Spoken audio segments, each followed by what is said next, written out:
I polished the walnut table myself that morning, not because anyone asked me to, not because I thought she'd notice. I did it because my wife used to do it every Sunday for 41 years, and 3 years after I buried her, I still couldn't sit down to a meal at that table without running a soft cloth over the wood first.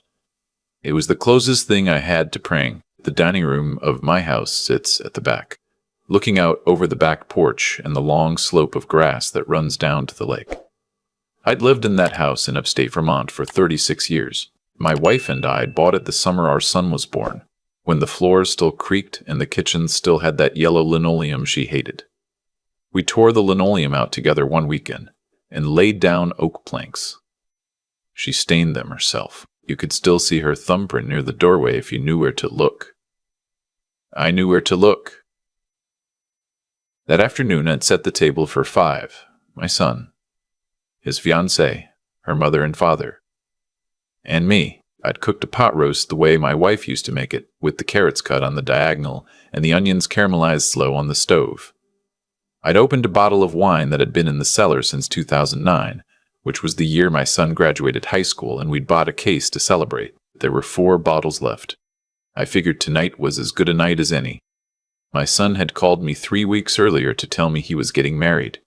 He'd been dating the girl for 9 months. He sounded happy on the phone, the way he used to sound when he was 12 and he'd caught his first base off the dock. I didn't ask too many questions. I figured I'd meet her and form my own opinions, the way my own father had done with my wife 43 years ago. He'd taken her hand at our first dinner and told her she had the eyes of a woman who could outwork a man, and he meant it as the highest compliment he knew how to give. She laughed for an hour about it on the drive home. I was hoping for something like that. What I got was different. She walked in ahead of my son. Tall, blonde, expensive. The kind of expensive that announces itself in a wristwatch and the way a coat is folded over an arm. She looked at me, and I watched her face do something I've seen 1,000 times in my life and learned to read like weather. The slight pull at the corner of her mouth. The brief, involuntary inventory of my hands, my shoes, the lines on my face. She was pricing me. Right there in my own foyer. "You must be the dad," she said. I told her I was. I told her my name. I held out my hand. She looked at my hand for a moment, at the burn scar that runs from my knuckles up under the cuff of my shirt, at the place where the skin grew back wrong 40 years ago and never quite settled into anything you'd call ordinary. And then she laughed. Not a big laugh, a short, sharp one, like a dog's bark. "Oh my God," she said, looking past me toward my son. "At least we know what we're doing for Halloween. He doesn't even need a mask." My son said her name. Shark. He said it the way a man says a name when he's hoping the next thing out of her mouth will fix the last thing. She turned back to me with a smile that was supposed to be charming. Sorry. I'm a comedian when I'm nervous. It's a thing." She shook my hand quickly, the way you shake the hand of someone whose germs you suspect. "It's so nice to meet you.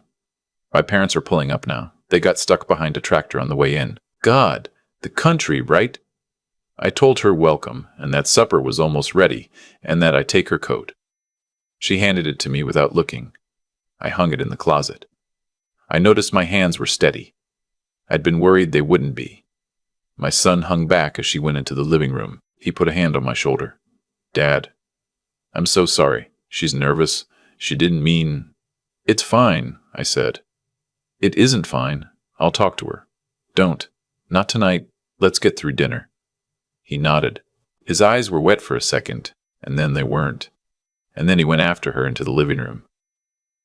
I stood there for a long minute alone in the foyer, looking at the closet door and her coat hanging there, and I let myself feel exactly one thing, which was that my wife would have laughed. My wife would have walked into that living room and said something so dry and so kind it would have taken the girl 10 years to understand she'd been put in her place.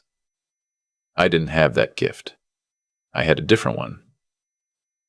I went to the kitchen and stirred the gravy. Her parents arrived 10 minutes later. They came in through the front door with the kind of polite, slightly anxious energy of people who've been told their daughter is marrying up and they need to make a good impression.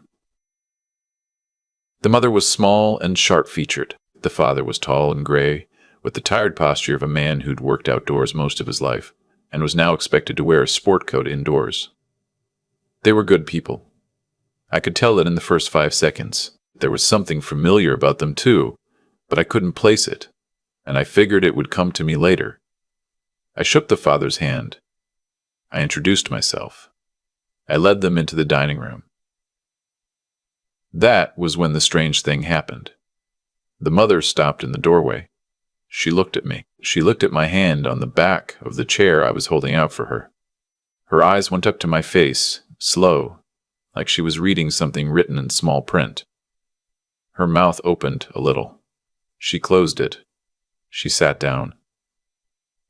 The father didn't notice. He was looking at the lake out the window, telling me what a beautiful piece of property I had, asking how long I'd lived here. I told him 36 years. He whistled and said his wife and he had been in their house for 31, and he hoped to God they'd never have to leave it. The mother beside him said nothing. She kept watching me. Once, when I bent down to set the gravy boat on the table, she made a small sound, like she'd been about to speak and changed her mind. We sat down to eat. I said grace, the short one my own father used to say, to fiancée. I'll just call her my son's fiancée, because I find I don't have it in me to use her name even now. Picked at her pot roast like it might bite her. Her mother ate carefully and watched me. Her father ate with the appetite of a man who'd been working since dawn. The trouble started before the second course. So, my son's fiancée said, setting her fork down, we wanted to talk to you tonight about a few things. About the wedding. And about, well, I guess, the future. All right, my parents and I have been talking, and we've kind of been thinking it just makes sense, right, for everyone to chip in to what we're calling, like, the launch. The wedding, plus everything after. The launch, I repeated. Yeah, like, the wedding's around $240,000. We're doing it at this venue out near the coast. It's gorgeous. You'll love it. And then we're putting a down payment on a place in the city, because obviously his commute is killing him. Between the two, we're looking at a lot. And my parents are putting in 100, so we were thinking, you'd match it. Or do a little more, since you've only got the one kid. I looked at her parents. The father had gone very still over his plate. The mother had her napkin twisted in her hands under the edge of the table. I looked at my son. He was staring at the centerpiece. He wasn't going to help me. Honey, I said, you and I have known each other 26 minutes. I don't think we're at the place yet where we discuss bank accounts. She laughed that bark of a laugh again. Oh my God, sorry, was that abrupt? It's just we've got a timeline and his commute, and it's all right. It's all right, I said. I'm a direct man. I appreciate direct. I'll be direct. I'll be direct. Back. I'm not paying for a $240,000 wedding. My son looked up. Dad. I'll help with the wedding, I said. I'd be honored to. But I'll help with a wedding I can afford, and a wedding that makes sense. I won't put my house up for it. I won't refinance for it, and I won't be told what number to write on a check by a girl I just met. The fiancé's face changed. It went through 3 weathers in about 2 seconds. Surprise. Then something hard. Then a smile. The smile was the worst of the 3. Okay, she said. Okay, I get it. So we're doing this. She turned to my son. Babe, tell him. My son looked at her. He looked at me. He looked at his plate. Dad, we were also thinking. About the house. What about it? About the house. What about it? The house is, Dad. The house is enormous. For one person, in a lake property. You know what this place is worth right now.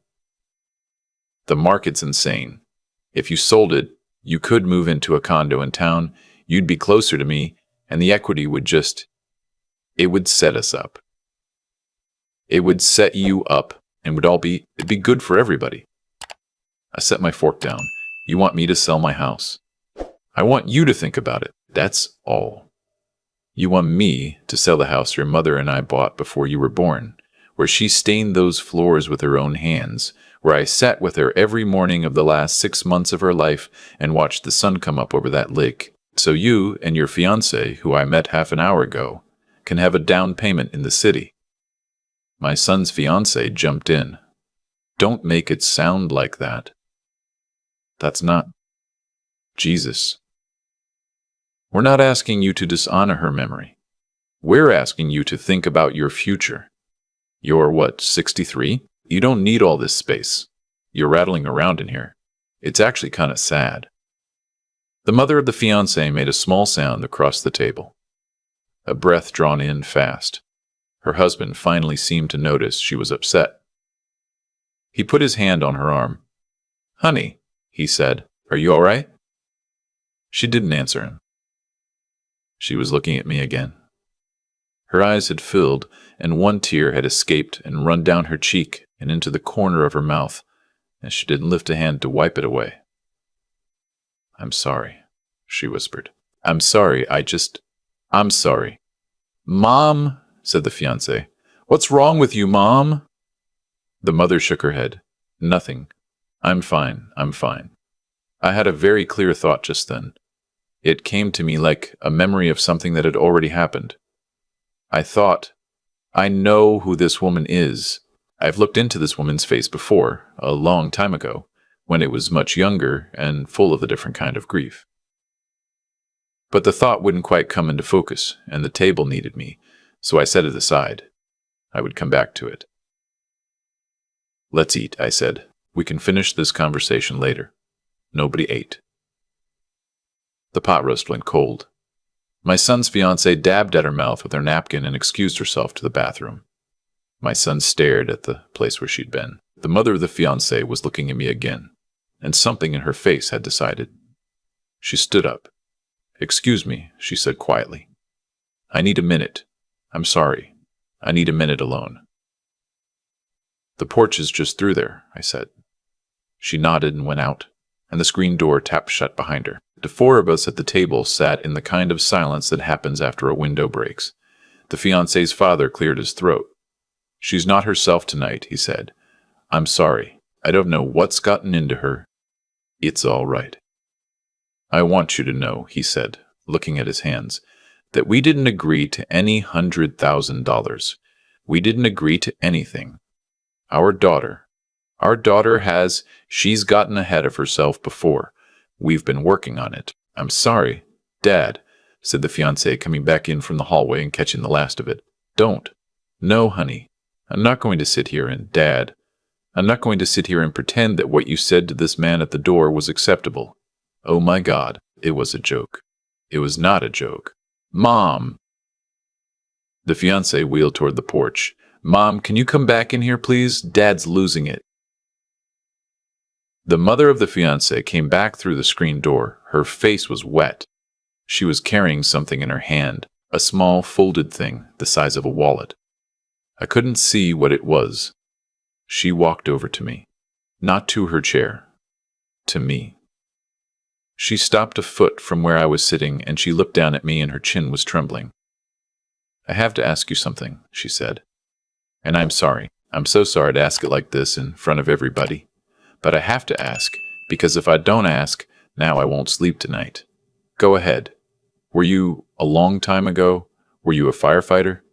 The dining room went very still. My son turned his head slowly. The fiancé stopped halfway into her seat. "Yes," I said. 31 years. I retired 5 years ago." She made a noise. It was not a word. It was the sound a person makes when a wall they didn't know they were holding up gives way. "Where?" she whispered. "Where did you serve?" "Most of my career was in Hartford, the last 8 years, up here in Vermont." "Why?" She put a hand to her mouth. Her shoulders shook once, hard. "There was a fire," she said. "In Hartford, 26 years ago, in a 3-story walk-up on Sigourney Street." I didn't say anything. I didn't have to. My face was already moving without my permission. She unfolded the thing in her hand. It was a photograph. Old. Creased to softness at the edges. She held it out to me with both hands, the way a person holds out something fragile.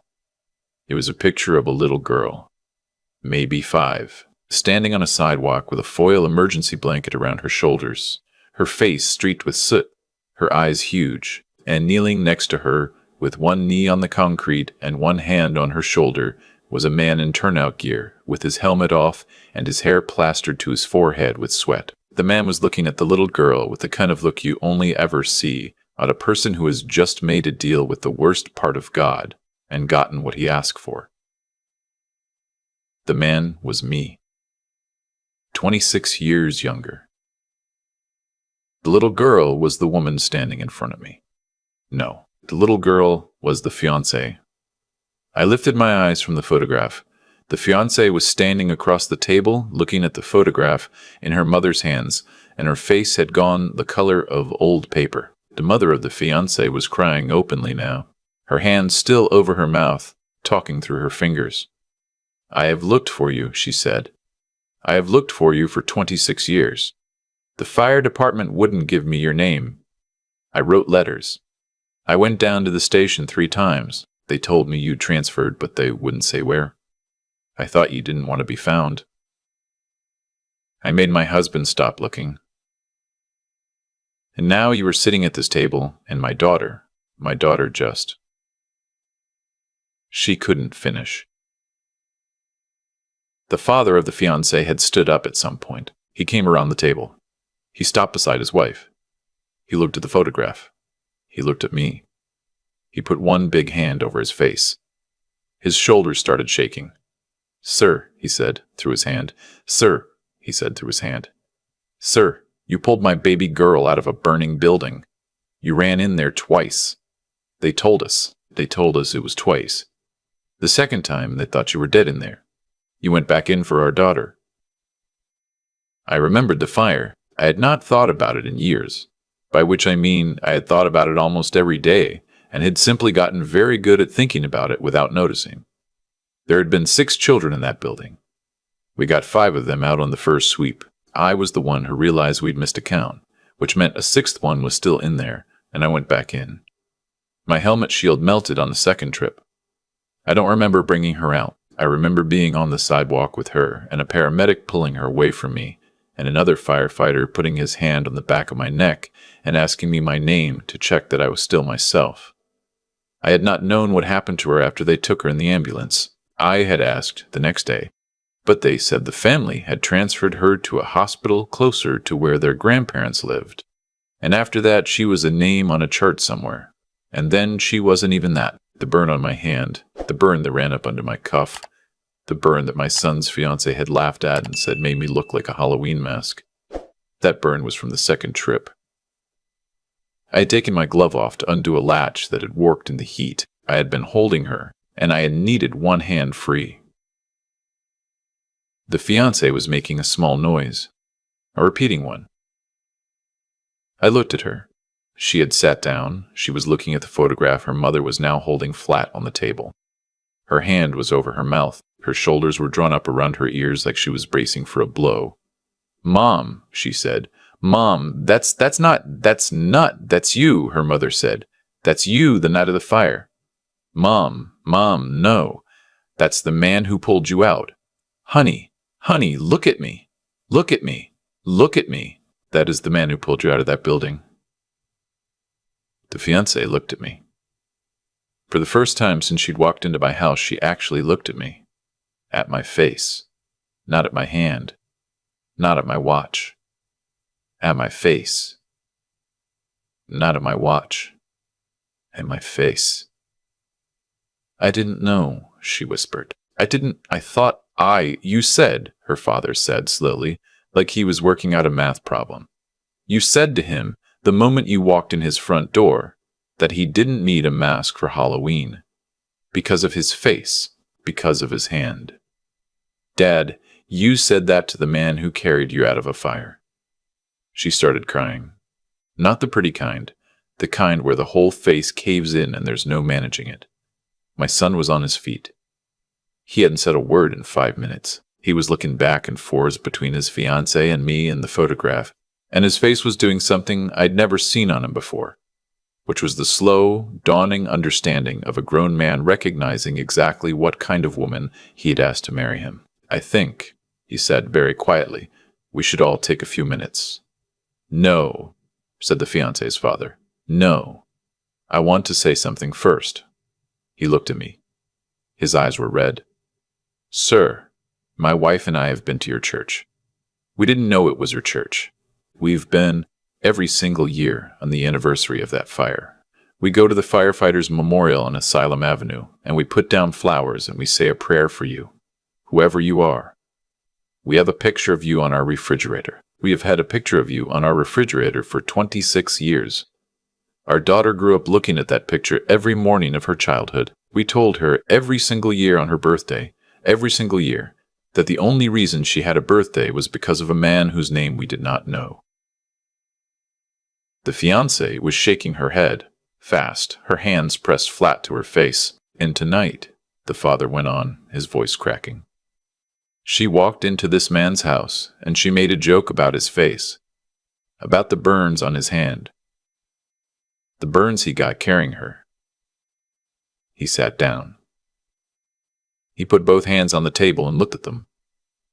"I don't know what to do with that," he said. "I don't know what to do with that as her father.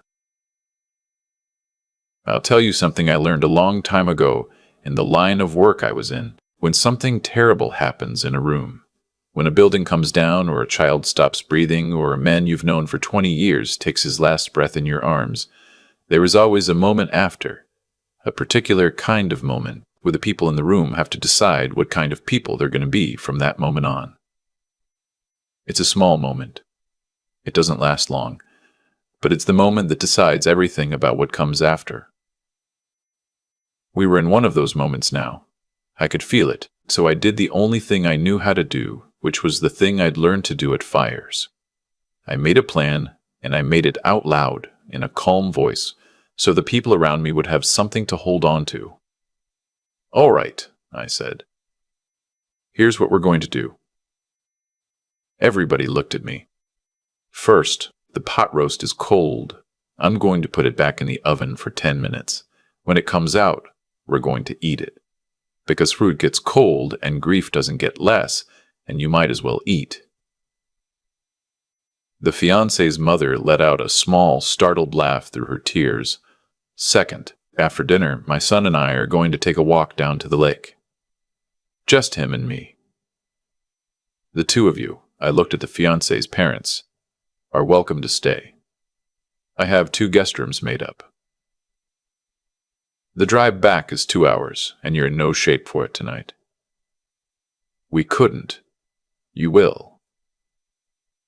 "The sheets are clean." "And me?" the fiancée said. Her voice was very small. I looked at her for a long moment. I tried to see her, really see her, past the wristwatch and the haircut and the laugh she'd thrown at me in my foyer.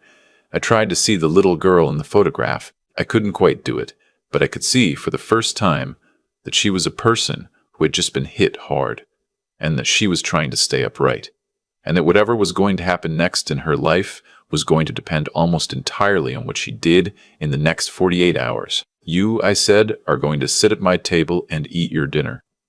You're going to do that because your parents are here, and they have had a hard night. Then, tomorrow morning, you and I are going to sit on that porch and have a cup of coffee. Just the two of us. And you're going to tell me how you got to be the way you are. Not as an excuse, as a beginning." She nodded. She nodded a lot of times in a row, like she didn't trust herself to speak. "And the wedding?" she finally said. I shook my head. "There isn't going to be a wedding, not the one you were planning. Not in 3 months. You and my son have things you need to figure out before any of that. You don't have to figure them out tonight. But you do have to figure them out." My son looked at me. I waited for the disappointment. I waited for him to argue. He didn't. He just nodded once. Slow. The same way I'd seen his mother nod 1,000 times when she finally agreed with something she'd been resisting. I put the pot roast back in the oven. We sat down. We ate. Nobody had much to say. The fiancé's mother kept looking at me, and once she reached across the table and put her hand over mine, the scarred one, and she didn't say anything. She just left her hand there for a long time. I thought about my wife. I thought about how she would have handled this, and I realized she would not have been gentler than I was. She would have been firmer. My wife had no patience for cruelty dressed up as humor. She used to say that the way a person treats someone they think is beneath them is the only character trait that matters, because everything else is performance. I kept thinking about what she'd said about character being revealed in those moments. And I knew, because I had been married to her for 41 years and I knew how she thought, that she would have told me one more thing if she'd been at the table. She would have told me to give the girl a chance to become a different person. Because she would have said, "You of all people know what it's like to walk out of a fire alive when you should have died in it. You owe that girl the same chance you got. Not the wedding, not the money, not the house, the chance." After dinner, my son and I walked down to the lake. We didn't talk for the first 10 minutes. We just walked. When we got to the dock, he sat down on the edge of it. I sat next to him. The water was very still. There was a loon out somewhere across the lake, making the sound a loon makes at night, which is the loneliest sound on earth, and also, somehow, the most peaceful. "Dad," he said, "how did I not know?" "Know what?" "That you'd been a firefighter." "I mean, I knew you were a firefighter. But I didn't. I treated it like you were a postman, like it was just a job. I never asked you about it, not really. You were a kid. Kids don't ask." "I'm 33. "Yeah," I said. "Well," he was quiet for a while. The loon called again. "Dad, I'm sorry about tonight. Dad, I'm sorry about tonight. About the house. About God. I let her say those things to you, and I just sat there." "You did. I don't know why I did that." "You know why." He didn't answer that. "You loved her," I said. "Or you thought you did. And when you love somebody, or you think you do, you let them say things you wouldn't let anybody else say. That's how it works. That's how it's. I've thought a lot about that night since it happened. And what keeps coming back to me isn't the photograph, or the tears, or even the moment my son's fiancée realized who I was. What keeps coming back to me is the polishing of the table that morning, because that's where the whole thing started, and that's where everything I want to say about it begins. I've come to believe that the way a man prepares for people who have not yet arrived tells you everything about who he is. I polished that table because my wife taught me to. I cooked that pot roast because she taught me to. I set 5 places because I'd been raised to believe that hospitality is a kind of honesty.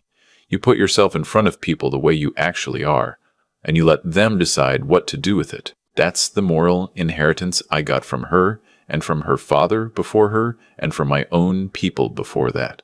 Nobody handed it to me on a stone tablet. They handed it to me by living it in front of me, until I couldn't help but pick it up. What my son's fiancée did at the door wasn't an accident. It was the harvest of a long planting.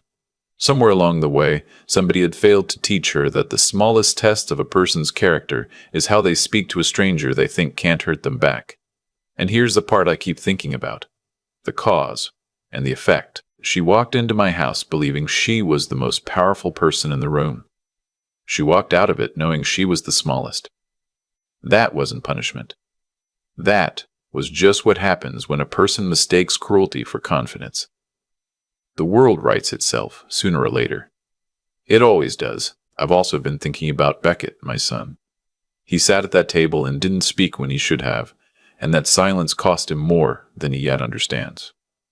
Loving someone is not the same as protecting them from the truth about themselves. The kindest thing he can do for that young woman now is hold her to a higher standard than she's ever been held to before.